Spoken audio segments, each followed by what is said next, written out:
এই যেখানে হাজারো মানুষ আপনারা বসা,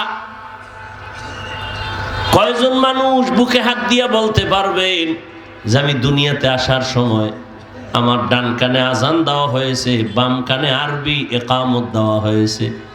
অনেক মানুষ তো জানেই না। আর এখন আধুনিকতার ছোঁয়া লাগছে, গর্ভে বাচ্চা আসলেই হসপিটালে দৌড়ায়। আগের জীবনের মানুষের কি উপায় ছিল? এখন হসপিটালে, এরপরে হসপিটালে গেলে এমন ভয় দেখায় যে নরমাল নিলে খবর আছে, সিজার করাও। বাংলাদেশে এত হসপিটাল, একটা হসপিটালও নাই যে বাচ্চা দুনিয়াতে আসার পরে আজান ইকামতের ব্যবস্থা করা আছে, একটা হসপিটালেও নেই। আছে? সত্য কথাটা বলেন না কেন? অথচ অনেক হসপিটালের সামনে দিয়া ব্যানার লাগানো ইসলামী হসপিটাল। আছে না নাই? তো আজান ইকামতের সিস্টেম নাই কেন, ব্যবস্থা নাই কেন? অনেক জাতি গার্ডিয়ান জানেই না যে এটা আমার হক, এটা আমার দায়িত্ব। অনেক গার্ডিয়ান জানেই না। তাহলে মা বাবার এখানে হক নষ্ট করে ফেললো মা বাবা। খলিফাতুল মুসলিমিন ওমরে ফারুক রাদিয়াল্লাহু তাআলা আনহুর আদালত চলে, ইনসাফের আদালত। কথার আগে তরবারি রেডি।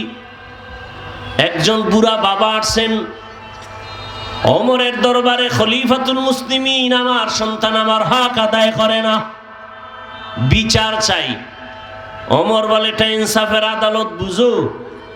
হ্যাঁ বুঝি। তো একভাবে বললে হবে না, সন্তানকে আনো। সন্তান হাজির করা হলো।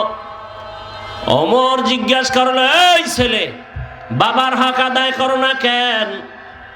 সন্তান বলেন, খলিফাতুল মুসলিমিন, বেয়াদবি ক্ষমা করবেন, আমার কথা বলার অনুমতি আছে কিনা বলে বলো। বলে, আমি যে বাবার মায়ের হক আদায় করব, মা বাবার পক্ষ থেকে কোনো হক আমার উপরে আছে কিনা বলেন। ওমর বলে, অবশ্যই আছে। জানতে পারি? বলে, পারো। এক নাম্বার হক, প্রত্যেকটা বাবার জন্য প্রথম হক হলো ভালো মা ঘরে আনবে। কি মা? ছেলে বলে, এই হক আব্বা আদায় করে নাই, ডানা কাটা পরি আনছে ঘরে, ডানা কাটা পরি। কি পরি? কথা বলেন না কেন? ওই ছেলে তার ভাষায় জবাব দিছে, আমি আপনাদের বুঝাবার জন্য বলছি। অনেকে ডানা কাটা পরি লয়ে ঘুরে না। ডানা কাটা পরি মানি হলো তোমার ঘরে আইসা এক সপ্তাহ পরেই বলবে তোর বাবার ডানা ভালো না, এটার থেকে আলাদা হতে হবে। এরপরে বলবে তোর মাও খারাপ, এখান থেকে পুরো সংসার আলাদা, জয়পুরহাটে ফ্ল্যাট লও। ওখানে ফ্ল্যাট লইব, মগাতো যৌতুক খাইছে না, ওই চোর না, এদিকে যৌতুক নাই। যারা যৌতুক খায় এরা পৃথিবীর নিকৃষ্টতম ডাকাত, যারা যৌতুক দেয় এরাও পৃথিবীর নিকৃষ্টতম ডাকাত। এরা শুধু চোর না, এরা কি বলেন না কেন? চোর হলো তো চুপচাপে নেয়, ডাকাত হলো চাইয়া নেয়, এ দে, এটা দে, ওইটা দে, এটা ডাকাত। রাগ করতেছেন না? এই সংসারে আনোয়ার শাহ কাশ্মীরি আসবে, এই সংসারের বাচ্চা হবে বাইজিদ বোস্তামি, কালা জাহাঙ্গীর হবে।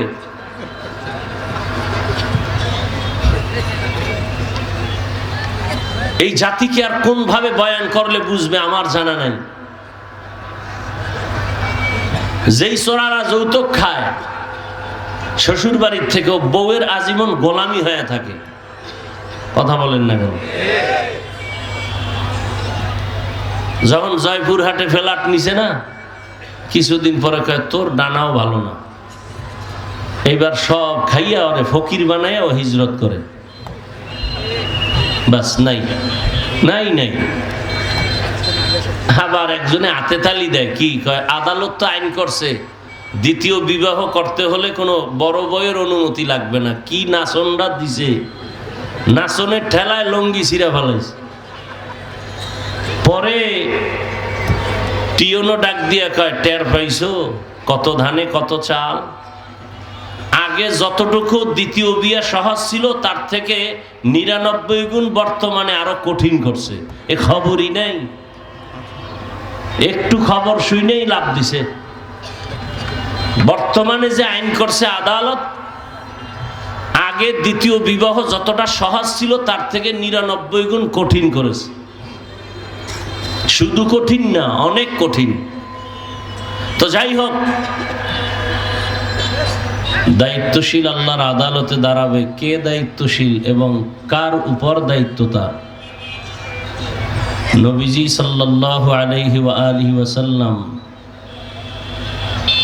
বিস্তারিত বললেন। নবীর নামে দরুদ পড়লে গুনাহ হয়? এমনি এমনি জান্নাত পাইবেন না।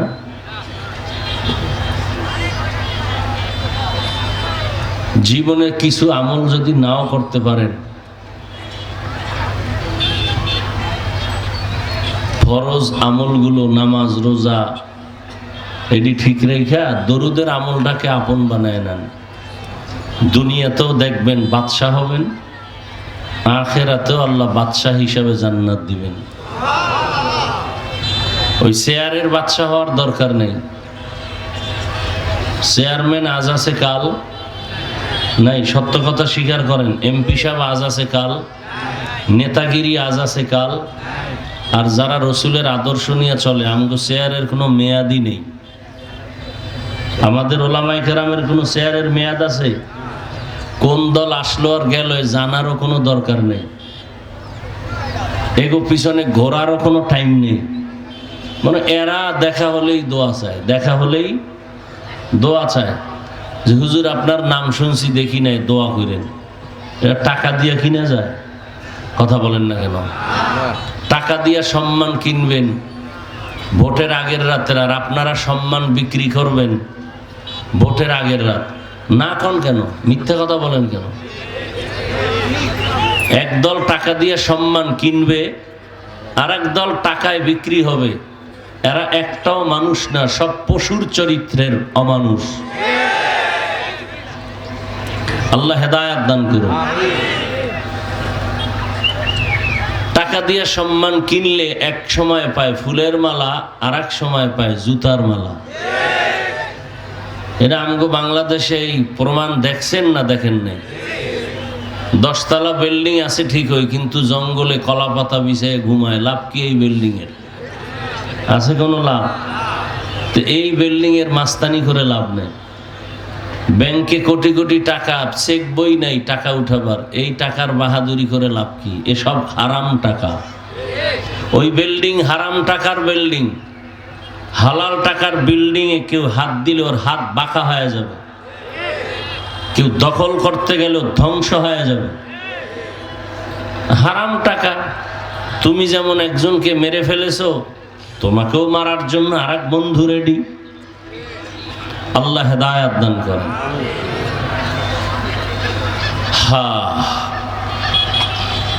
ভোটের আগের রাতে আপনারা বিক্রি হয়ে যাবেন। কত দামে? বাজার দর।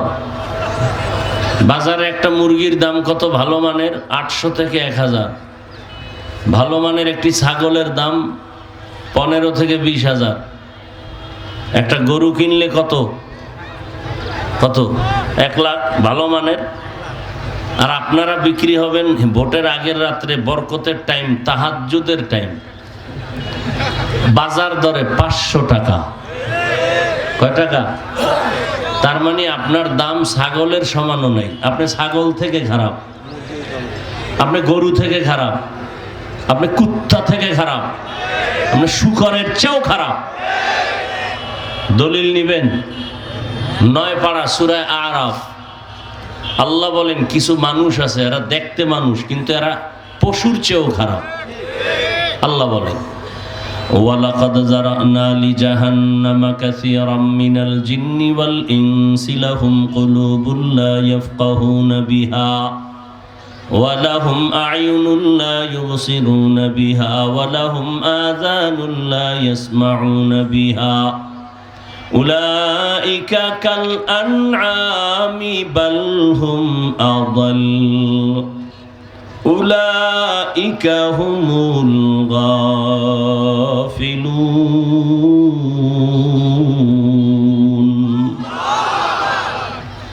অধিকাংশ মানুষ জাহান্নামে যাবে। কেন?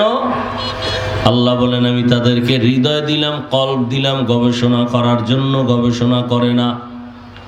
গবেষণা কি করবে? এই ছোট একটা প্যান্ডেল টানাইতে কত খুঁটি লাগলো, আর বিশাল 7টা আসমান টানায় রাখলেন, যিনি একটা খুঁটিও দিলেন না। বেগাইরে আমাদিন তারাউনাহা, যেদিন আল্লাহ এটা সুন্দরভাবে সেট করছেন আজও পর্যন্ত তেমনই আছে, নড়াচড়াও করে না। উপর থেকে কোনো রশির টানাও নাই, নিচের থেকে একটা খুঁটিও নাই। বান্দা গবেষণা করে করে তার দিকে মাথা নত করে তার ইবাদত করবে, কিন্তু এই মানুষগুলো গবেষণা করবে না। আসলে এদের মানুষত্ব নাই। আল্লাহ বলেন আমি চোখ দিলাম দেখার জন্য, দেখে না। কথা কি কষ্টে লাগায় রাখে? কয় না। চোখ দিয়া মা বাবা দেখবে, সওয়াব।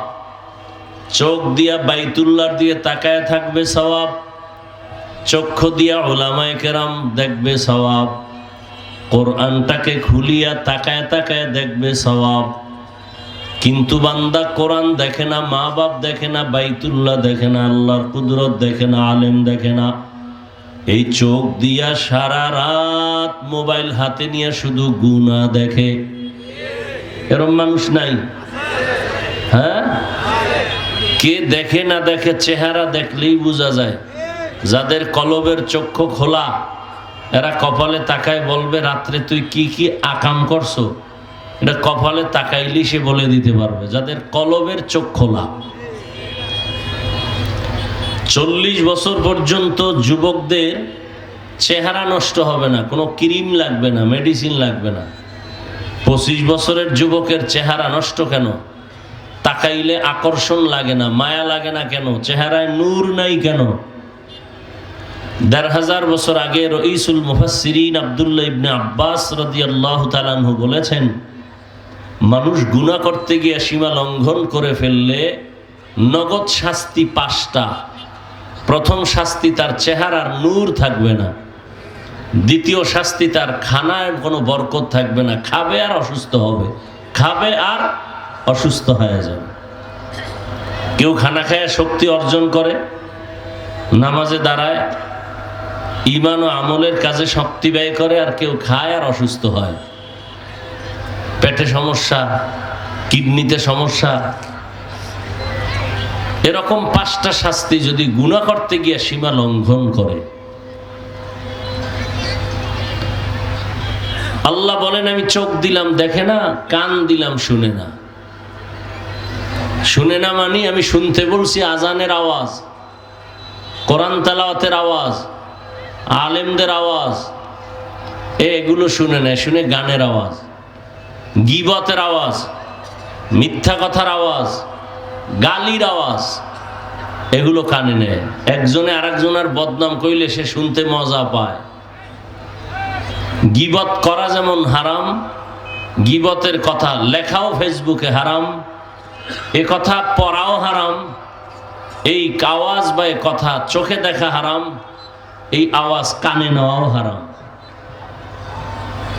মিথ্যা কথা বলা যেমন হারাম, মিথ্যা কথা শোনাও হারাম, মিথ্যা কথার সাক্ষী দেওয়া হারাম। বলার দায়িত্ব আমার, মানবেন কিনা সে দায়িত্ব আপনার। আমি আপনাদেরকে আঘাত করতে আসি নাই, বুকে লাগাতে আসছি, আপন বানাতে আসছি। আমি জান্নাতে যাব ইনশাআল্লাহ, আপনাদেরকেও জান্নাতে নেওয়ার পরামর্শ দিতে আসছি। আমার বয়ানের মূল টার্গেট ইসলাম, আল্লাহ, রসুল, কোরআন, হাদিস। এর বাইরে আমার কোনো উদ্দেশ্য নেই, এবং এই ক্ষেত্রে আমি কারোর সাথে আপোষ করতেও রাজি নেই। আমি ইসলামকে ঠিক রেখে কথা বলতেছি। কোরআনে যা আছে তাই বলবো। কোরআন হাদিসের বাইরে কোনো কথা বললে আমাকে সাথে সাথে লোকমা দিবেন। কোরআন হাদিস এমন এক কিতাব, মানুষের দুনিয়ার প্রতিটি সেক্টরে শান্তির ঠিকানা দেওয়া আছে, এবং আখেরাতে মুক্তির ঠিকানা কোরআনে আছে না নাই? হ্যাঁ, তবে আপনাদের অনেকের দৃষ্টিভঙ্গি এমন যে কোরআন শরীফে একটু দুর্বলতা আছে। সেটা কি? রাজনীতি নেই। কারণ আল্লাহ অর্থনীতি দিছেন, সমাজনীতির কথা বলছেন কোরআনে, কিন্তু রাজনীতির কথা বলতে আল্লাহ ভুলে গেছিলেন, ব্যস্ত ছিলেন, এজন্য বলতে পারেন নাই। এদিক থেকে কোরআন শরীফ দুর্বল। কি আপনারা দুর্বল কোরআন মনে করেন না? তো কেন বলেন রাজনীতি নাই? হ্যাঁ, আপনি যে পচা পায়খানা খান আর রাজনীতি করেন আর ধান্দাবাজি আর চান্দাবাজি করেন, এটা কোরআনে নেই। কোরআনে কি আছে? দুজন একসাথে মোলাকাত হলে সালাম দাও। কোরআন হাদিসে কি আছে? বড়রা ছোটদেরকে মায়ার নজরে দেখো, ছোটরা বড়দেরকে সম্মানের নজরে দেখো। ইসলাম মানলে আর বড়রা ছোটকে যদি মায়ার নজরে দেখে কোনোদিন জুলুম করবে না, ছোটরা বড়দেরকে সম্মানের নজরে দেখলে কোনোদিন বেয়াদবি করবে না। এটা ইসলাম পারবে, আর কেউ পারবে না। ইসলাম কি পারে? নগদ উদাহরণ এই প্যান্ডেল। এতগুলো মানুষ যদি আপনাদের পরিচিত ব্যক্তি আমার ভাই রুহুল আমিন সাহেব কথার কথা বুঝাবার জন্য বলছে, দুনিয়ার লাইনে এরকম একটা মজলিস করতেন, সমাবেশ, তাহলে এই মানুষগুলোকে আনার জন্য ফ্রি গাড়ি দেওয়া লাগতো, ভাড়া দেওয়া লাগতো দুনিয়ার লাইনে। এরপরে আসার পরে এখানে বসার জন্য ভিআইপি চেয়ার লাগতো। আপনাদের ভাড়া দেওয়া হয়েছে? হবে বলে আশা আছে? নাই। বসার বিছানা ভিআইপি। পৃথিবীতে এর থেকে থার্ড ক্লাসের বিছানা হতে পারে না। সবাই বসে আছেন চুপচাপ, কে বড় কে ছোট, কে ধনী কে গরিব, কে শিক্ষিত কে মূর্খ, কোনো ভেদাভেদ নেই, সব এক, নীরব নিস্তব্ধ। এরপরে দুনিয়ার লাইনের ওই টাকাওয়ালা বাহাদুর সাহেবরাই মানুষগুলোকে বসাইয়া ফাঁকে ফাঁকে নাস্তা দেওয়া লাগে। প্যাকেট কম পড়লেই চেয়ারের বাড়ি, নাকি এগুলো দেখেন নাই? আবার কোনো কুলাঙ্গার এটাকে লাইভ দেয়, লাইভ বয়, বলে দেখেন আমাকে দলের মানুষ কত বড় বেয়াদব, লাইভ দিয়া গোটা জাতিকে জানায় দেয়। আমি যে কয়টা কথা বলতেছি একটা কি বানায় বলতেছি? আপনাদের এখানে বসার পরে কোনো নাস্তা, অনেকে দুপুরে খানাও খায় নাই, কি এখান থেকে কিছু দেওয়া হবে? কোনো আশা আছে? নাই। এরপরে দুনিয়ার লাইনের এত বড় মজলিসকে কন্ট্রোল করার জন্য কত পুলিশ লাগে, কথা বলেন না কেন? র্যাব, পাওয়ার থাকলে আর্মি, বিডিআর, এরপরেও যদি ভয় লাগে তো কুত্তা এনে হাজির করো। কারণ মানুষ বেঈমানি করতে পারে, কুকুর বেঈমানি করে না। আচ্ছা, এই এতগুলো মানুষ যে আপনারা আসছেন, নিয়ন্ত্রণের জন্য কত শত পুলিশ আছে? নাই। অথচ মানুষ ক্ষুধার্ত, চুপচাপ বসে আছে, কেউ দাঁড়ানো আছে, একটা আওয়াজ নাই। এ মুহূর্তে টেলিফোন করলেও রিসিভ করবে না, কেটে দিবে। অথচ নগদ কিছু হাতেও পাবে না, নগদ কিছু এখান থেকে পাবেন। এরপরও চুপচাপ এই রোদের মধ্যে সবাই কর্মব্যস্ত, মাঠে ময়দানে কাজ করেন, সব ফেলে এখানে আসছেন, চুপচাপ বসে আছেন, কোনো নিয়ন্ত্রণের জন্য কোনো ব্যক্তি নাই। এটা কেমনে সম্ভব? ইসলাম মানলেই সম্ভব। এই ইসলাম, এটার নাম ইসলাম। এটা ইসলাম পারবে, আর কেউ পারবে না, আল্লাহর কসম। কে পারবে? ইসলাম পারবে, আর কেউ পারবে না, কোনোভাবেই সম্ভব না, কোনো কায়দাই নেই, কোনো মন্ত্রেও হবে না, শুধু ইসলাম পারে। এর নাম ইসলাম।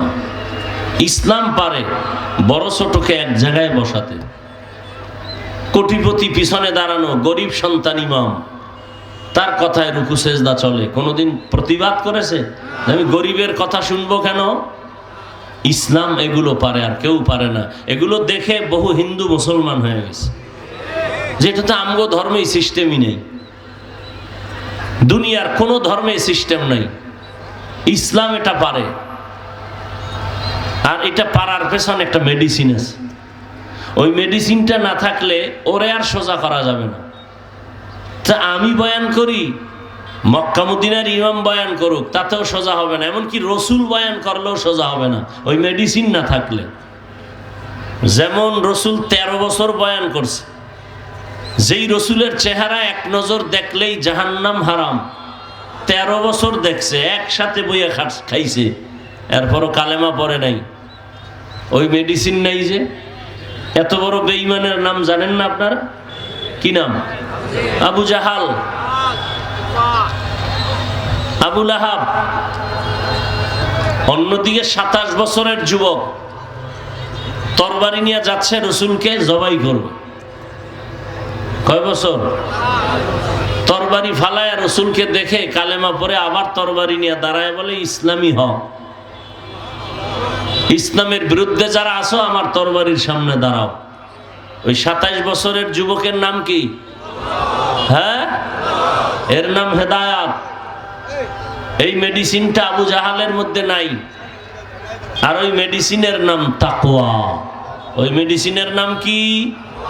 হরকে দারাত খৌফে হক দার দিল মাদাম জান্নাতুল মাওয়া দেহদ ওরা মাকাম জুজবা হক চীজে মখাজ ইনসুজা ফজলে উআ মস্তে দর জুমলা জাহা। রহমতের নবী বলেন, দায়িত্বশীলরা দায়িত্বের জবাব দেওয়ার জন্য রেডি হয়ে যাও। সাহাবায়ে কেরাম বললেন, ইয়া রাসূলুল্লাহ, কে দায়িত্বশীল কার উপর? রহমতের নবী বললেন, অধীনস্থদের যিনি গার্ডিয়ান হবেন তিনি হবেন দায়িত্বশীল অধীনস্থদের জন্য। যেমন মা বাবা সন্তানের দায়িত্বশীল, সন্তান মা বাবার অধীন, সমস্ত ছাত্র শিক্ষকের অধীন, সব শিক্ষকেরা ছাত্রদের জন্য দায়িত্বশীল। স্ত্রী যারা তারা স্বামীদের অধীন, প্রত্যেক স্বামী প্রত্যেক স্ত্রীর জন্য দায়িত্বশীল। মসজিদের মুসল্লিগণ ইমাম ও খতিবের অধীন, সব ইমাম ও খতিব মসজিদের মুসল্লিদের জন্য দায়িত্বশীল। তাহলে কমিটি কেন? কমিটি শুধু ঘর বাড়ি তৈরি করবে, বিল্ডিং করবে, পাখা লাগাবে, বাতি লাগাবে। কমিটি শুধু মসজিদ সুন্দর করার দায়িত্বশীল, আর মুসল্লিদের দায়িত্বশীল শুধু ইমাম ও খতিব। এখন কমিটি সবারটা লয়ে লইছে, ইমামেরটাও লয়ে লইছে, খতিবেরটাও লয়ে লইছে। কেন? দেশ গেছে ধ্বংসের পথে। শিয়ালের হাতে হলো মুরগি আমানত। শিয়ালের হাতে মুরগি আমানত দিলে যা হয়, পৃথিবীতে আল্লাহর আদালতে সব থেকে নিকৃষ্টতম দুশ্মন হলো সুদের সাথে যারা জড়িত। এরা 24টা ঘন্টা তার আপন মায়ের সাথে জিনার গুনায় লিপ্ত। তাহলে কত বড় ঘৃণিত কথা। এই লোকগুলো যখন মসজিদের দায়িত্বে আসছে, ওখানে আর জীবনে শান্তি হবে না। যে এলাকার মসজিদের দায়িত্বশীল সুদখোর, ওই এলাকাবাসীর কপাল খারাপ। ওই এলাকাবাসীর, বলেন না কেন, কপাল খারাপ। ওই এলাকায় রহমত আসবে না। ভয় দোয়া ইউনুস পড়বেন, কোন দিন ঘুমের মধ্যে গজব আসে, দোয়া ইউনুস পড়তে থাকবেন। কারণ সুদের সাথে যারা জড়িত, এদের নামাজ হবে না, রোজা হবে না, তেলাওয়াত হবে না, জিকির হবে না, দান সদকা করলে সওয়াব হবে না, হজ করলে কবুল হবে না।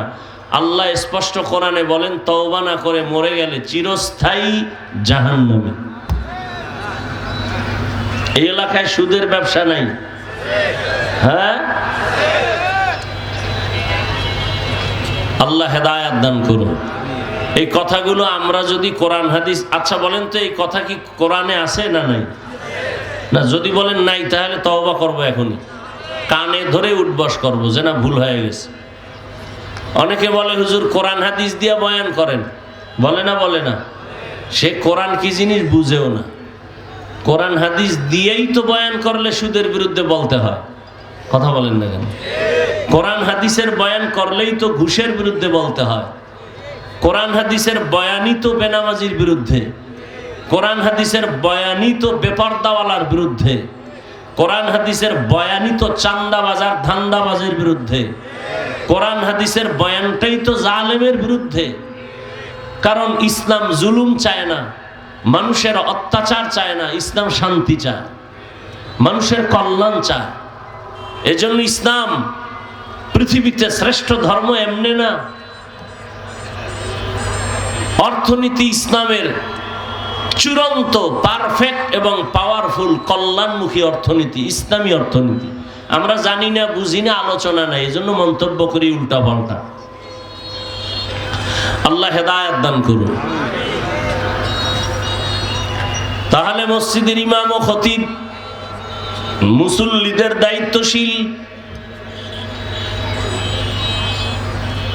একজন মেম্বার বা কমিশনার ওয়ার্ডের মানুষের দায়িত্বশীল, একজন চেয়ারম্যান ইউনিয়নের মানুষের দায়িত্বশীল, এমপি সাহেব তার আসনের মানুষের জন্য দায়িত্বশীল, দেশের প্রধান যিনি হবে দেশ ও জাতির জন্য দায়িত্বশীল, আর উম্মতে মুহাম্মদীর জন্য একমাত্র দায়িত্বশীল হলো উলামায়ে আহলে হক। আল্লাহ বলেন, ইয়া আইয়ুহাল্লাযীনা আমানু কু আনফুসাকুম ওয়া আহলিকুম নারা আকুদুহান নাস ওয়াল হিজারা আলাইহা মালাইকাতুন গিলাযুন শিদাদুন লা ইয়াসুনাল্লাহা মা আমারাহুম ওয়া ইয়াফআলুনা মা ইউমারুন।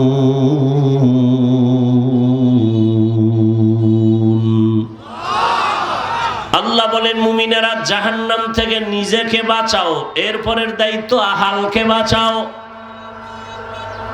মা বাবা জাহান্নাম থেকে নিজেকে আগে বাঁচাবেন, পরের দায়িত্ব আপনার সন্তান আহালকে জাহান্নাম থেকে বাঁচাবেন। অনেক মা বাবা নামাজ পড়ে রোজা রাখে, সন্তান সুদের টাকায় ব্যবসা করে, খবর নাই। ভালো করে লেখেন, কিয়ামতের দিন বহু মা বাবা শুধু সন্তানের অপরাধে জাহান্নামে যাবে, লিখে রাখেন। আর যদি সুযোগ থাকে, ওয়াল আসরে সূরা আছে একটা, এই সূরার ব্যাখ্যা পড়ে দেখেন। বহু মা বাবা জাহান্নামে যাবে নিজের দোষে না, কার দোষে? সন্তানের দোষে। মূলত এটাও ঘুরে ফিরে নিজের দোষ। সন্তান নামাজ পড়ে না কেন? আল্লাহ জিগাইব হাসরের দিন, এই সন্তান নামাজ পড়ো না কেন? পড়ো নাই না, রোজা রাখি নাই, হালাল ভাবে চলি নাই কেন? সূরা আহজাব ৬৭ নম্বর আয়াত বলবে, আল্লাহ আমার মা বাবার কারণে বাধা হয়ে গেছে। আল্লাহ তাও বলছেন, কি বলবে সন্তান? রব্বানা ইন্না আতা'না সাদাতানা ওয়া কুবারানা ফাআদাল্লুনাস সাবিলা। আমি বেনামাজি হই না, আমার মা বাবায় বানাইছে। তার মানে মা বাবায় কইছে নামাজ পড়িস না, কোনোদিন বলে নাই। মা বাবা কোনোদিন রোজার দাওয়াত দেয় নাই, মা বাবা কোনোদিন কোরআন শিখানোর প্রচেষ্টা চালায় নাই। এই যেখানে হাজারো মানুষ আপনারা বসা, কয়জন মানুষ বুকে হাত দিয়া বলতে পারবেন যে আমি দুনিয়াতে আসার সময় আমার ডান কানে আজান দেওয়া হয়েছে, বাম কানে আরবি ইকামত দেওয়া হয়েছে? অনেক মানুষ তো জানেই না। আর এখন আধুনিকতার ছোঁয়া লাগছে, গর্ভে বাচ্চা আসলেই হসপিটালে দৌড়ায়। আগের জীবনের মানুষের কি উপায় ছিল?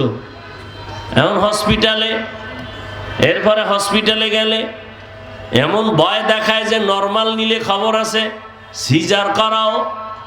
বাংলাদেশে এত হসপিটাল, একটা হসপিটালও নাই যে বাচ্চা দুনিয়াতে আসার পরে আজান ইকামতের ব্যবস্থা করা আছে, একটা হসপিটালেও নেই। আছে? সত্য কথাটা বলেন না কেন? অথচ অনেক হসপিটালের সামনে দিয়া ব্যানার লাগানো, ইসলামী হসপিটাল। আছে না নাই? তো আজান ইকামতের সিস্টেম নাই কেন? ব্যবস্থা নাই কেন?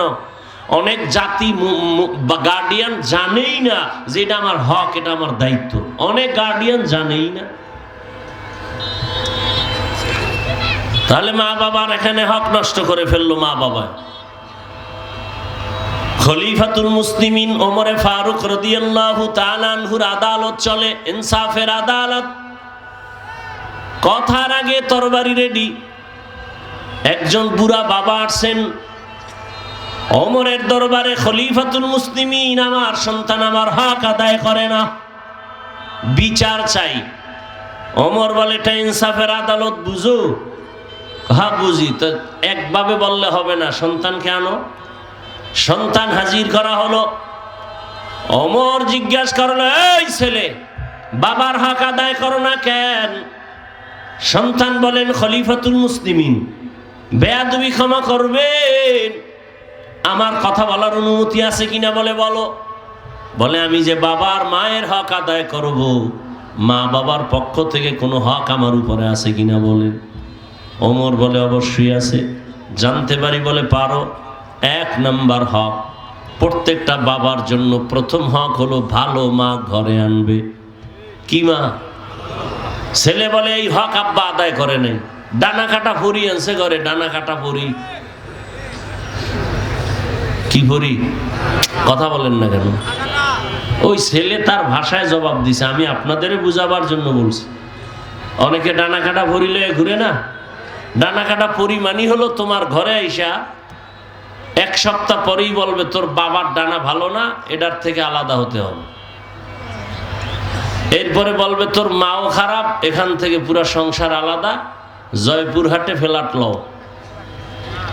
ওখানে ফ্ল্যাট লইব মগাতো, যৌতুক খাইছে না ওই চোর না, এদিকে যৌতুক নাই। যারা যৌতুক খায় এরা পৃথিবীর নিকৃষ্টতম ডাকাত, যারা যৌতুক দেয় এরাও পৃথিবীর নিকৃষ্টতম ডাকাত। এরা শুধু চোর না, এরা কি বলেন না কেন?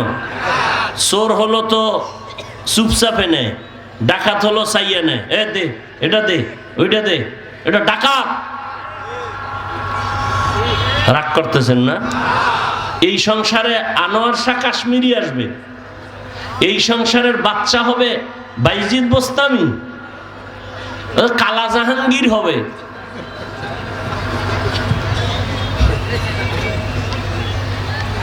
এই জাতিকে আর কোন ভাবে বয়ান করলে বুঝবে আমার জানা নাই। যেই চোরারা যৌতুক খায় শ্বশুর বাড়ির থেকে বউয়ের আজীবন গোলামি হয়ে থাকে। কথা বলেন না কেন? যখন জয়পুরহাটে ফ্ল্যাট নিছে না, কিছুদিন পরে কয় তোর ডানাও ভালো না। এইবার সব খাইয়া ওরে ফকির বানাইয়া ও হিজরত করে। বাস নাই নাই নাই। আবার একজনে হাতে তালি দেয়, কি কয় আদালত তো আইন করছে দ্বিতীয় বিবাহ করতে হলে কোনো বড় বউয়ের অনুমতি লাগবে না। কি নাচনরা দিছে, নাচনের ঠেলায় লঙ্গি ছিঁড়া ফেলাইছে। পরে টিয়নো ডাক দিয়া কয় টের পাইছো কত ধানে কত চাল। আগে যতটুকু দ্বিতীয় বিয়ে সহজ ছিল তার থেকে 99 গুণ বর্তমানে আরো কঠিন করছে। এ খবরই নেই, একটু খবর শুনেই লাভ দিছে। বর্তমানে যে আইন করছে আদালত, আগে দ্বিতীয় বিবাহ যতটা সহজ ছিল তার থেকে 99 গুণ কঠিন করেছে। শুধু কঠিন না, অনেক কঠিন। তো যাই হোক, সন্তান বলেন খলিফাতুল মুসলিমিন আমার বাবা ভালো মা ঘরে আনে নাই। ধামইরহাটের মুসলমান পর্দার আড়ালের মা বোনেরা, যুবক বাবারা, বৃদ্ধ বাবাজিরা, ভালো ফল যদি খেতে চাও ভালো গাছ লাগাও। ভালো সন্তান যদি চাও ভালো মা ঘরে নাও। একটা গ্রামের প্রবাদ আছে, কুলের মেঘ কালাও ভালো, নদীর জল ঘোলাও ভালো। কালো মেয়ে হলে জাতের মাইয়া নাও, যে তোমার খেদমত করবে, তোমার মা বাবার খেদমত করবে, সন্তান লালন পালন করবে। গোবরে পদ্ম ফুল ফুটে যায়, কালো বলে ধিক্কার জানায় না। পৃথিবীর প্রিয় বান্দা হযরত বেলালে হাবশী কালো, অথচ রহমতের নবী বলেন আমি মেরাজে গিয়া জান্নাতের ভেতরে আমি বেলালের হাঁটার আওয়াজ পেয়েছি। সুবহানাল্লাহ আসে না? যেই পরিমাণ বিড়ি টানেন তো সুবহানাল্লাহ আসবে কিভাবে? নাকি এদেশে বিড়ি টানে না? দুনিয়াতে যদি ফাও আকাম থাকে, একটা ফাও আকাম, এটার নাম বিড়ি টানা। মানে এটা একটা ফাও আকাম, কোনো লাভ নাই। একটা লোক দাঁড়ায় বলো যে বিড়ি টানলে লাভ আছে, আল্লাহ সাক্ষী আমি বিড়ি টানবো। একটা লাভের কথা বলো। বহু আকাম আছে, লাভ আছে, কিন্তু বিড়িতে কোনো যেমন মদ পান করাটাও একটা আকাম, কিন্তু এটাই লাভ আছে। সাময়িক কি আছে? আল্লাহ কোরআনে স্পষ্ট বলেছেন মদ পান করার মধ্যে সাময়িক কি আছে? ফায়দা আছে। কোরআনের আয়াত। কি ফায়দা? কয় খাইলি এনার্জি বাড়ে, শক্তি, মাথা গরম হয়ে যায়, লঙ্গি উল্টা পাল্টা করে বউরে মা কয়া ডাক দেয়। আছে না নাই? নাকি আপনাদের দেশে কেউ মদ পান করে জিকির করে? আছে কেউ? কিন্তু বিড়ি টানলে কি লাভ?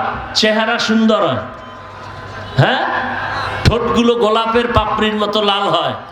কি হয়? ওই ঠোঁট যেমন কালো, ওদের কলিজাটা আরো 10 গুণ বেশি কালো। আল্লাহ হেদায়েত দান করুন। এরপরও কি বিড়ি টানা ছাড়বে? কুয়াশার মধ্যে কিচ্ছু দেখা যায় না, আহাম্মকের মুখে বিড়ির আগুন দেখা যায়। কি মজা যে পায়। একজনের এক চাচারে দেখি টুপি মাথায় দিয়া টানতেস, মনে করছে বরকত, টুপি দিয়া টানতে পারলে বরকত হবে। আল্লাহ হেদায়েত দান করুন। ভালো মা ঘরে আনো। ভালো মা, ভালো মা। ভালো মা কারা? রসুলের হাদিস মতে পর্দাওয়ালা নারী, 5 ওয়াক্ত নামাজি নারী। আপনারা বাজারে একটা দুধ পান করার গাভী কিনতে যান, তখন কি জিগায় গিয়া কয় যে গরুটা নিতেছি দুধ হওয়ার জন্য। আচ্ছা, এর মায়ের দুধ হয় কত কেজি? নাকি এদিকে জিগায় না? কয় 20 কেজি। মাশাআল্লাহ, তাহলে এটা কমপক্ষে 10 কেজি 15 কেজি পামু, ঠিক না?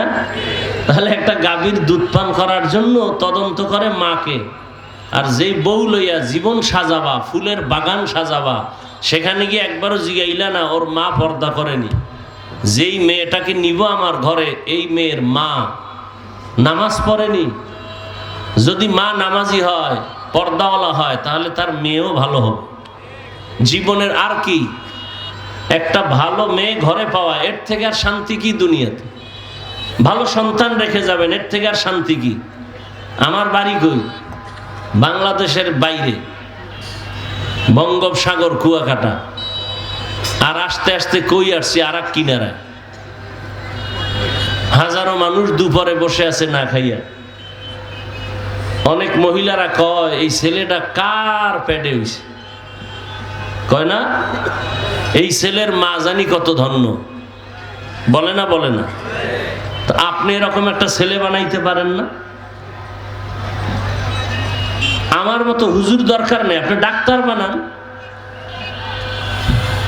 এই যে গোটা দুনিয়াটাকে গরম বানায় গেল, গোটা দুনিয়া রক্তের ফোঁটা জমিনে ফেলে বুঝায় গেল এই জাতি, টাকায় পশু বিক্রি হয়, অমানুষ বিক্রি হয়, আমি হাদি টাকায় বিক্রি হই নাই। আর তোমরা 500 টাকার জন্য বিক্রি হয়ে যাবে। কেমন ছেলে রাস্তা দিয়ে হাঁটে, মানুষ এসে এসে টাকা দেয়, 50,000 টাকার বান্ডিল। ছেলেটা মরার পরে অ্যাকাউন্ট চেক করা হলো, কোটি কোটি টাকা। মানুষ এমনি দিছে। তুমি রাস্তায় হাঁটলে কেউ দিবে? তো ও তো যুবক, তুমিও যুবক, তোমার চরিত্র এত খারাপ কেন? তুমি মায়ের টাকা চুরি করো, সারা রাত মোবাইলে আকাম করবা, এমবি নাই, মায়ের টাকা চুরি করে এমবি ঢুকাও। তোমার চরিত্র কত নষ্ট।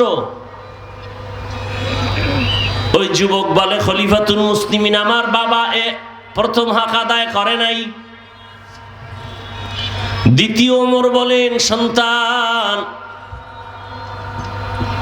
ভালো মা ঘরে আনার পরে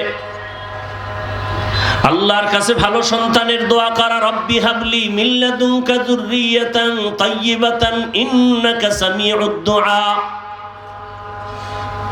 এরপরে সন্তান দুনিয়াতে যখন আসবে, তখন ডান কানে আজান দিবে, বাম কানে ইকামত। সন্তান বলে এই হক আমার বাবা আদায় করে নাই। ডান কানে আজান নাই, বাম কানে ইকামত নাই। ওমর বলেন এরপরের হক, সন্তান আসার পরে 7 দিন যখন হবে চুল ফালাবে, ভালো নাম রাখবে। সন্তানটা বলেন খলিফাতুল মুসলিমিন, আমার বাবা আমার ভালো নামের হক আদায় করে নাই, একটা ভালো নাম রাখে নাই, নামেও বরকত আছে। আমার নাম রাখছে জরুল, জিম আইন লাম। আমাদের দেশে এখন রাখে জুয়েল, কোয়েল, দোয়েল, হাসি, খুশি, বৃষ্টি, সবুজ, গম্বুজ, কত নাম। সন্তানের নাম তুফান, সাগর, নদী, পাহাড়, কি আছে না নেই? মানে ইসলামের নাম শেষ হয়ে গেছে, এখন কি করব, বাধ্য হইয়া তুফান রাখছে নাম, সাগর রাখছে নাম।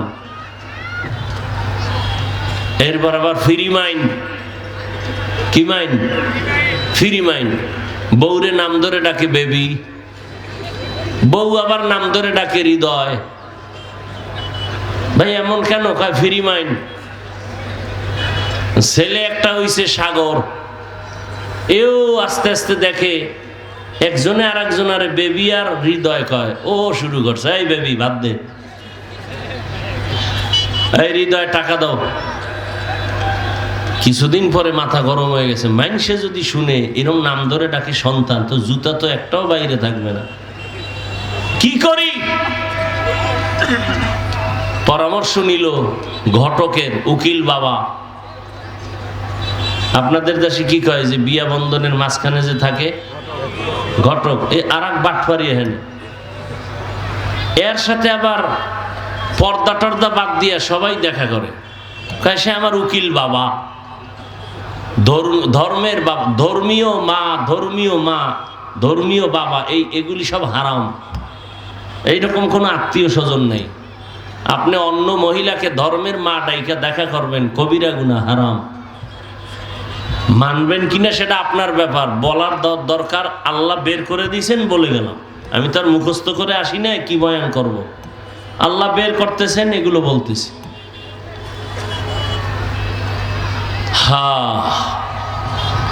এখন বুদ্ধি কি করা যায়? ছেলে নাম ধইরা ডাকে, বুদ্ধি কিছু নাই, প্রতিদিন 1 ঘন্টা ট্রায়াল দিতে হবে, ঘরের দরজা জানালা বন্ধ কইরা। এরপরে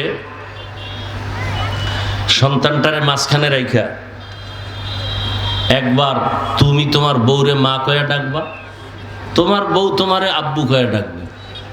এইভাবে 1 ঘন্টা ডেলি তুমি ট্রায়াল দাও, সন্তান শিখে শিখে একদিন মা বাবা ডাকা শুরু করবে।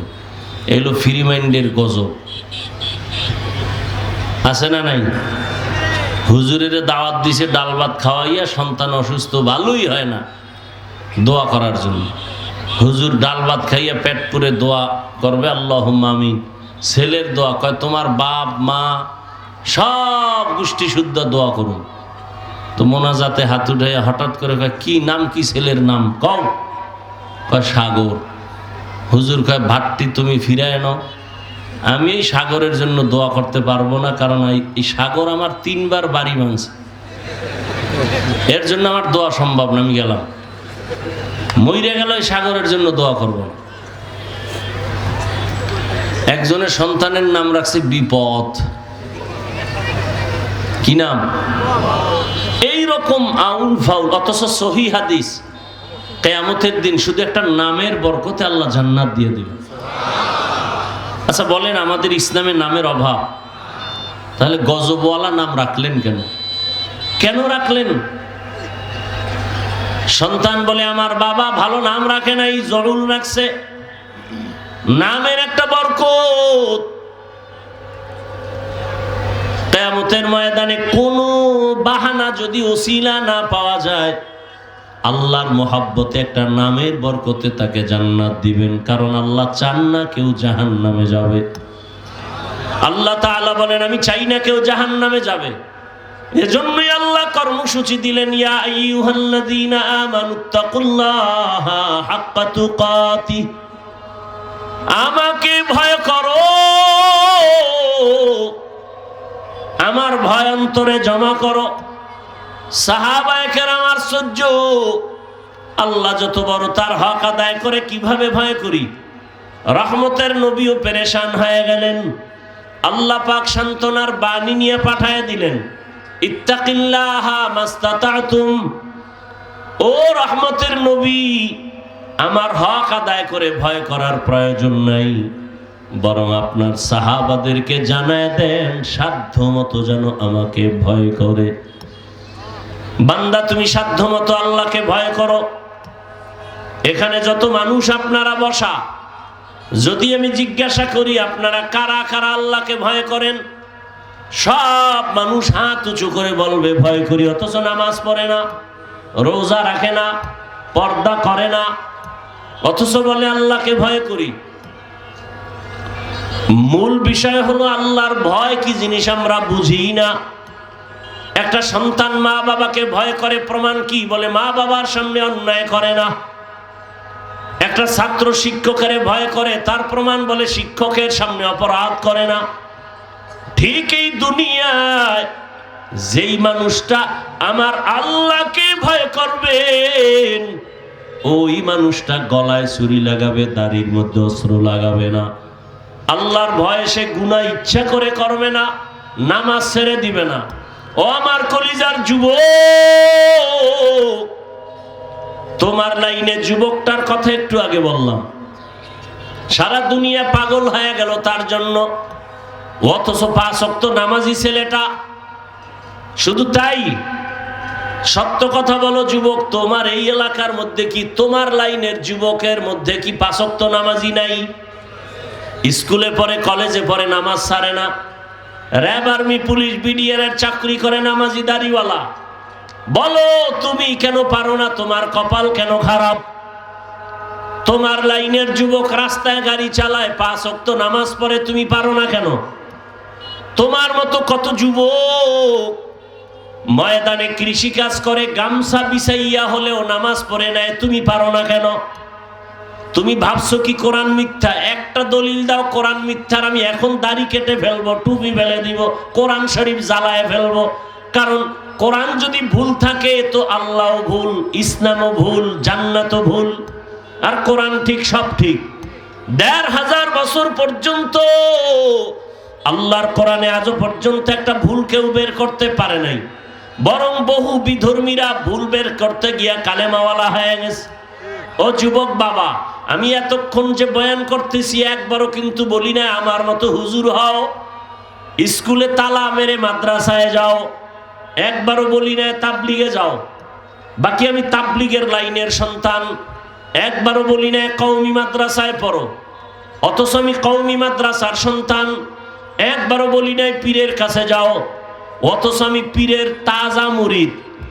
এই লাইনের সন্তান। শুধু তাই না, আমি পীর মুরিদি যারা পছন্দ করে না তাদেরকে গোটা দেশের মধ্যে বলেছি তারা ভণ্ড, ওরা কোরআন মানে না, বুখারী শরীফ মানে না, ওদের যারা ভণ্ড বলবে না তারাও ভণ্ড, আমি চ্যালেঞ্জ দিয়ে বলেছি। কিন্তু এখানে আমি একবারও বলি নাই তুমি পীরের কাছে যাও। তাহলে আমি কি বলতে চাই? আমি বলতে চাই তুমি স্কুলে পড়ো, কলেজে পড়ো, ব্যবসা করো, চাকরি করো, ওখানে থেকে তুমি জান্নাতের টিকিটটা রেডি করে নাও। তোমার মতো সন্তান ওসি, ডিসি, এসপি আছে, 5 ওয়াক্ত নামাজি, জেনারেল লাইনে পড়ুয়া বহু বান্দা আছে, 1 টাকাও হারাম খায় না, নাই? তোমার কাছে আমার বিনয়ী প্রশ্ন, বলো তুমি পারো না কেন? আমার মনে হয় তোমার কপালে 3 জায়গার কোনো এক জায়গার অভিশাপ লাগছে। ওই 3 জায়গার অভিশাপ লাগলে আল্লাহর কসম, সূর্য সাক্ষী, মরার আগে বিছানায় পঙ্গু হয়ে মরে যাইবা। আর ওই 3 জায়গার দোয়া থাকলে তুমি ডাক্তার হলেও জগৎ বিখ্যাত সম্মানিত হবা।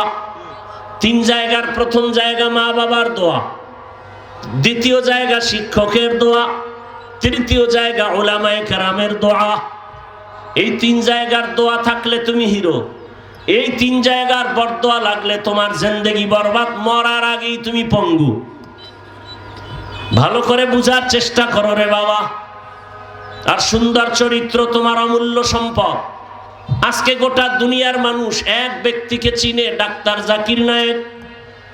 টাকার গরমে কেউ চিনে না, ক্ষমতার গরম নাই, সুন্দর চরিত্র আর নৈতিক আদর্শ, তার উপরে 3 জায়গার দোয়া আছে, মা বাবার দোয়া, শিক্ষকের দোয়া, উলামায়ে কেরামের দোয়া। তোমার কপালে 3 জায়গার দোয়া নাই, এ কারণে তুমি চেষ্টা করলেও নামাজ পড়তে পারো না, অথচ তোমার লাইনের চাকরিজীবী ভাইটা নামাজ পড়ো। তোমার কপালে বরদোয়া লাগছে, অভিশাপ। কোনো চালাকি চলবে না।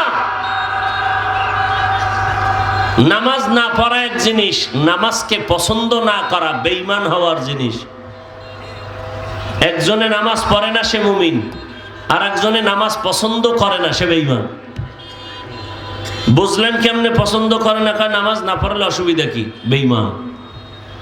আর একজনে নামাজ পড়ে না সে মুমিন। কেমনে বুঝলাম? কয় হুজুর নামাজ পড়ি না, দোয়া করেন, চেষ্টা করব। প্রমাণ হলো সে মুমিন। আর যদি বলে ভাই দাড়ি রাখো না কেন? হুজুর দোয়া করেন, মুমিন। আর যদি বলে দাড়ি না রাখলে অসুবিধা কি? বেঈমান। কথা বুঝেন কিছু? পর্দা করেন না কেন? হুজুর দোয়া করেন, চেষ্টা করব, মুমিন। আর একজনকে জিজ্ঞাইলাম আপনি পর্দা করেন না কেন? কয় পর্দা না করলে অসুবিধা কোথায়? বেঈমান। কথা বুঝেন? আপনি ইসলামের রাজনীতি করেন না, কোনো দ্বন্দ্ব নেই, আপনি মুমিন। যদি বলেন অন্তরে মায়া আছে, পারলে করব। আর যদি বলেন আমি পছন্দই করি না, কোরআনের রাজনীতি, তো আপনি বেঈমান। কথা বুঝেন কিছু? হ্যাঁ, ভালো করে বুঝেন। দুজন ব্যক্তি নামাজ পড়ে না, কিন্তু একজন মুমিন আর একজন বেঈমান। দুইজন ব্যক্তি পর্দা করে না, একজন মুমিন আর একজন বেঈমান। তবে আন্দাজি তাকে অ্যান্সার দেওয়া যাবে না, তার কথা শুনতে হবে, কথা শুনে অ্যান্সার দিতে হবে। এর আগে ঘৃণাও করা যাবে না, গালিও দেওয়া যাবে না, তুই নামাজ পড়ো না কেন। বুঝতে হবে আগে সে মুমিন না বেঈমান। যদি মুমিন হয় সালাম দিয়ে বুকে লাগায় বুঝাতে হবে। বেঈমান হলে ওকে ছাড় দেওয়া যাবে না, ওর সাথে কোনো আপোষ নেই। আল্লাহ বুঝার তৌফিক দান করেন। যুবক বাবারা, অনুরোধ, এখনো সময় আছে, তওবা করে নাও। মনটাকে একটা কথাই বুঝাও, কোনো ওয়াজের দরকার নাই। মনটাকে বুঝাই, ওরে মন, আমার মতো জেনারেল লাইনের যুবক চাকরি করে, ব্যবসা করে, লেখাপড়া করে, নামাজ পড়ে, আমি পারি না কেন? আমার কপাল কেন এত খারাপ? পর্দার আড়ালের আম্মা জানেরা, বোনেরা, আপনাদের মতো কত মা, কত বোন এই এলাকায় এখনো আছে, পর্দা করে, নামাজ পড়ে নাই। কি নাই আপনাদের জানা মতে? ভিন্ন মা বোনদেরকে বলবো, আপনারা কেন নামাজ পড়তে পারেন না? আল্লাহর ভয় আপনাদের অন্তরে নাই। আপনাদের মতো কত মা নামাজ ছাড়ে না, বেপর্দায় চলে না, মোবাইলে সময় নষ্ট করে না, স্বামীর মাল খেয়ানত করে না। এরে আম্মা জান, আপনার আদর্শের দ্বারা একটা সন্তান হবে আদর্শওয়ালা। আপনার আদর্শ সন্তানের মাধ্যমে সমাজ আলোকিত হবে, দেশ আলোকিত হবে।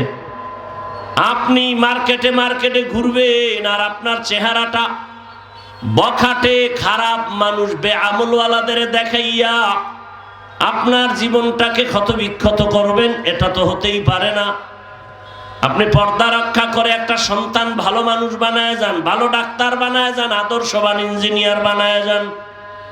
এক সময় সন্তান গর্ব করে দোয়া করবে, আমার আব্বু আম্মু বড় ভালো ছিল, আমার আম্মু নামাজ ছাড়ে নাই, বেপর্দা আড্ডা দেয় নাই, মোবাইলে সময় নষ্ট করে নাই, আমার আব্বু ভালো, মায়ের উপরে কখনো জুলুম করে নাই, আমার আব্বু নামাজের জন্য পাগল পারা ছিল, বেগানার পেছনে দৌড়ায় নাই। অন্তর ভরে দোয়া করবে আর গর্ব করবে। আর মা বাবা, যদি আপনার আদর্শ নষ্ট হয়, সন্তান এক সময় ধিক্কার জানাবে আর অভিশাপ দিবে, আমার মা বাবার চরিত্র এত খারাপ, আমি ভালো হব কিভাবে? আমার মা বাবার নামাজ ছিল না, রোজা ছিল না, সারাদিন রাত দুজন ঝগড়া করতো, মোবাইল নিয়ে ব্যস্ত হয়ে থাকতো, মার্কেটে মার্কেটে মা ঘুরতো। এরে আম্মা জানেরা, বোনেরা, এখনো সময় আছে, তওবা করে নেন। আল্লাহকে বলেন, হে মালিক, আর বেপর্দায় চলবো না, নামাজ ছাড়বো না, গুনাহ তো করেই ফেলেছি, ও আল্লাহ তুমি মাফ করে দাও। ও বাবাজিরা, আল্লাহর কাছে অন্তর ভরে তওবা করেন। জীবনে তো গুনাহ কম করেন নাই, কত নামাজ ছাড়লেন, বেপর্দায় চললেন, এখনো কি তওবা করবেন না? আল্লাহর কাছে অন্তর খুলে তওবা করেন। হে মালিক, জীবনে বহুবার নামাজ ছাড়লাম, কতবার দাড়ি কাটলাম, বেপর্দায় চললাম, মা বাবার সাথে বেয়াদবি করলাম, শিক্ষকের সাথে বেয়াদবি, উলামায়ে কেরামের সাথে বেয়াদবি, ও আল্লাহ তওবা করে নিলাম, আর কোনোদিন মা বাবার সাথে বেয়াদবি করব না, শিক্ষকের দোয়া নিয়ে চলবো, ওলামায়ে কেরামের দোয়া পরামর্শ নিয়ে নবীজির সুন্নাত অনুযায়ী আদর্শ অনুযায়ী জীবনটাকে চালাবো। তওবা করার মতো যদি কারো অন্তর তৈরি হয়, মুনাফিকি যদি কারো অন্তরে না থাকে, খাঁটি তওবার নিয়তে দুটো হাত আমার আল্লাহকে দেখায় দেন। আয় আল্লাহ কুদরতের নজর দিয়া তাকায় দেখেন, তওবার নিয়তে যারা হাত তুলেছেন, আয় আল্লাহ আমাদের হাতগুলো কবুল করে নেন। মা বোনদেরে, মুরব্বী বাবা যারা, তাদেরও কবুল করে নেন। আমার কলিজার যুবকদের কবুল করে নেন। আয় আল্লাহ গুনাহমুক্ত জীবন দান করেন, সুন্নাতওয়ালা জীবন দান করেন, তওবার উপরে মজবুত হইয়া চলার মতো তৌফিক আমাদের দান করেন। আমিন। আলহামদুলিল্লাহি রাব্বিল আলামিন। والصلاة والسلام على سيد الأنبياء والمرسلين وعلى آله وأصحابه أجمعين يا أرحم الراحمين يا أرحم الراحمين يا أرحم الراحمين رب ارحمهما كما ربياني صغيرا اللهم إنك عفو كريم تحب العفو فاعف عنا اللهم إنا نسألك رضاك والجنة ونعوذ بك من سخطك والنار اللهم إنا نعوذ بك من البرص والجنون والجذام وسيء الأسقام ওদায়ার মালিক, কুদরতের নজর দিয়া তাকায় দেখেন, প্রচন্ড রোদের মধ্যেও কর্মব্যস্ত আপনার গোলাম এই ময়দানে দ্বীনের মোহাব্বতে হাজির হয়েছেন। আয় আল্লাহ অনেকে দুপুরের খানাও পর্যন্ত খায় নাই। আয় আল্লাহ আপনার মোহাব্বত, রসুলের মোহাব্বত, আয় আল্লাহ প্রত্যেককে আপনি কবুল করে নেন। আয় আল্লাহ কত উলামায়ে কেরাম, কত মুরব্বী, কত হাজী সাহেব, কত ব্যবসায়ী, কত চাকরিজীবী, আমার কলিজার যুবক, পর্দার আড়ালের মা বোনেরা সবাইকে কবুল করেন আল্লাহ। আয় আল্লাহ মাহফিল কবুল করে নেন, মাদ্রাসা কবুল করে নেন, এলাকাবাসীকে কবুল করে নেন। আয় আল্লাহ ঘরে ঘরে শান্তি দান করেন, সুন্নাতওয়ালা জীবন দান করেন, নবীজির রওজা মুবারক বাইতুল্লাহ জিয়ারতের জন্য কবুল করে নেন। আয় আল্লাহ মা বোনদের আবেদা পর্দাওয়ালা বানায় দেন, সন্তানগুলো নেককার বানায় দেন, পরীক্ষার্থী যারা কামিয়াবি দান করেন, আমার যুবকদেরকে দ্বীনের খাদেম বানায় দেন, মোবাইলের গুনাহ থেকে হেফাজত করেন। আয় আল্লাহ গুনাহের প্রতি ঘৃণা জমায় দেন। আয় আল্লাহ সারা দুনিয়াবাসীকে মাফ করে দেন। প্রবাসে যারা, তাদেরকে কামাই রুজিতে হেফাজতের সাথে বরকত বাড়ায় দেন। বাংলাদেশ শান্তির দেশ বানায় দেন। আয় আল্লাহ উলামা মাশায়েখের এক বানায় দেন। আয় আল্লাহ প্রতিহিংসা দূর করে দেন। আল্লাহ মোহাব্বত বাড়ায় দেন। আয় আল্লাহ বাতিলের মোকাবেলায় বিজয় দান করেন। বাতিলের নেফাকি প্রকাশ করে মুমিনের ঈমান আমল হেফাজতের ব্যবস্থা করে দেন। বাতিলকে বাতিলের দ্বারা দমন করে দেন। আয় আল্লাহ বাতিলের মোকাবেলায় হকের বিজয় দান করেন। আল্লাহ ঈমান ও আমলের শক্তি বাড়ায় দেন। আয় আল্লাহ দিলের নেক আশা পুরায় দেন। আয় আল্লাহ কামাই রুজি, ব্যবসা, চাকরিতে হালাল ভাবে বরকত বাড়ায় দেন। অভাব দূর করে দেন, ঋণ আদায়ের ব্যবস্থা করে দেন। দয়াময় রব্বুল আলামিন, আমরা যারা হাত তুলেছি জানি না এই ময়দানে কারা মা হারা, বাবা হারা, এতিম অসহায়। আয় আল্লাহ সবার কবর জান্নাত বানায় দেন। আয় আল্লাহ যারা বেঁচে আছেন হায়াত বাড়ায় দেন, অসুস্থ যারা সুস্থতার নেয়ামত বাড়ায় দেন। আয় আল্লাহ দয়া মেহেরবানি করে নবীজির মোহাব্বতে, দ্বীনের নিসবতে, আওয়াজে কথায় রুহানিয়াতে স্পষ্টতা, রব বাড়ায় দেন, হায়াতে বরকত বাড়ায় দেন। আয় আল্লাহ সুস্থতার সাথে নেক হায়াত দান করেন। জাহেরি বাতিনি দুশ্মনের মোকাবেলায় বিজয় দান করেন। মুখালিফের মুআফিক বানায় দেন, মুহিব্বিন মুতাআল্লিকিনদের কবুল করে নেন। আয় আল্লাহ, যারা দূর থেকে এখানে আসছেন সবাইকে কবুল করে নেন, নিরাপদে গন্তব্য নবীজির মহাব্বতে আমাদের দোয়া কবুল করে নেন। আয় আল্লাহ, আয় আল্লাহ, অপ্রীতিকর ঘটনা ঘটার থেকে দেশ ও জাতিকে হেফাজত করেন। যার দ্বারা দেশের উপকার হবে, জাতির কল্যাণ হবে, ইসলামের উপকার হবে, তাকেই আপনি বিজয়ের মালা দান করিয়েন। আয় আল্লাহ, উম্মতের মাঝে মোহাব্বত বাড়ায় দেন, নবীজির মোহাব্বতে আমাদের দোয়া কবুল করে নেন। সাল্লাল্লাহু তাআলা আলা খাইরি খালকিহি মুহাম্মাদ ওয়া আলা আলিহি ওয়া আসহাবিহি আজমাইন। আমিন আমিন আমিন বিরহমাতিকা ইয়া আরহামার রাহিমিন।